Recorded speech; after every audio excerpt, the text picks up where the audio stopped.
నోటికెంచి జారిన మాట వంటి మీద పడ్డ దెబ్బ ఏది తిరిగి రాదు అంటుంటారు. అన్న మాటను వెనుకకు తీసుకుంటాం అని అంటారు గాని శవలతో ఇన్న మాట అయితే అంత అల్కగా మర్చిపోం కదా. వంటి మీద పడ్డ దెబ్బల గురించి అటంగా మాట్లాడుకుందాం గాని ఈ నడుమ చాలా మంది నోటికి పని చెప్పి మస్తు బద్నాం అవుతుర్రు. అవునంటే కావాలంటే గీ వార్త చూడుర్రు. అప్పట్లో ఐబొమ్మ రవిని అల్కగానే పట్టుకుర్రు గాని ఇప్పుడు ఈ యూట్యూబర్ అన్వేష్ ను పట్టుకునే తందుకే తిప్పలైతుంది పోలీసోళ్లకు. ఏడుండో తెలియదు, ఏం చేస్తుండో ఎవ్వళ్ళకి తెలియదు.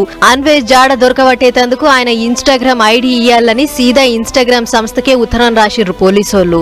ఓ ఫోన్ నెంబర్ లేదు, ఏడుంటాడో ఎవ్వళ్ళకి తెలియదు. ఇన్స్టాగ్రామ్ ఐడి ఏందో తెలిస్తే అడ్రస్ దొరకబట్టొచ్చు అనేటిది పోలీసోళ్ళ ఆపోచన కావచ్చు. మరి వాళ్ళు ఇస్తారో ఇయ్యరో గాని అన్వేష్ జాడ దొరకబట్టేందుకు కింద మీద అవుతుర్రు పోలీసోళ్ళు. మనోని పేరు అన్వేష్, విశాఖపట్నం సొంతూరు. ఓ యూట్యూబ్ ఛానల్ నడిపించుకుంటా మస్తు ఫేమస్ అయ్యిండు దునియాల. యూట్యూబర్ అన్వేష్ అంటే తెలవనోళ్ళు లేరంటే చూడుర్రి ఇక మనోడు ఎంత ఫేమస్.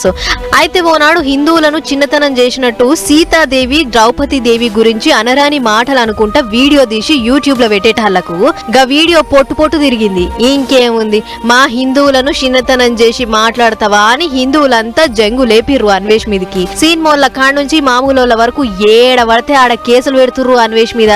కొన్ని దిక్కులనైతే కేసులు రాసిర్రు కూడా పోలీసోళ్ళు. కరాటే కళ్యాణి ఫిర్యాదు చేస్తే పంజాగుట్ట పోలీసోళ్ళు కూడా కేసులు రాసిర్రు. వాళ్ళు కూడా ఎంకలాడే పనలబడ్డారు. ఇప్పటికే ఏడుంటాడో తెలియదు, ఏం చేస్తాడో తెలియదు, కానీ సోషల్ మీడియాలో వీడియోలు మాత్రం ఈడుస్తాడు. అందుకే ఎట్లున్నా మనోని జాడ దొరకబట్టాలని ఇన్స్టాగ్రామ్ ఐడి ఇయ్యాలని సీదా ఇన్స్టాగ్రామ్ సంస్థకు ఉత్తరం రాసిర్రు అన్నట్టు.